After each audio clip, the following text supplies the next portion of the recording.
মাহিদুল ইসলাম অঙ্কন অর্ধশতকের দ্বার প্রান্তে দাঁড়িয়ে সিলেট ইন্টারন্যাশনাল ক্রিকেট স্টেডিয়ামে নিউজিল্যান্ড এ দলের বিপক্ষে প্রথম আনঅফিশিয়াল টেস্ট ম্যাচের শেষ দিনের শেষ মুহূর্তের খেলা 164 রান বোর্ডে বাংলাদেশের 6টা উইকেট হারিয়ে ফেলেছে এবং বাংলাদেশ দলের টার্গেট 246।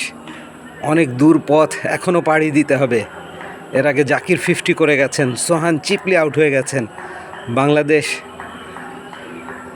পরাজয় এবং ড্র এই দুইটি অপশান নিয়ে তাকিয়ে আছে। এখান থেকে জয় খুবই কঠিন মনে হচ্ছে।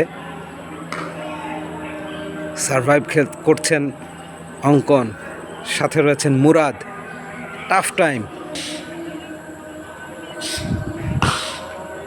and this is 50 for Mahidul Islam Onkon. Congratulations to him.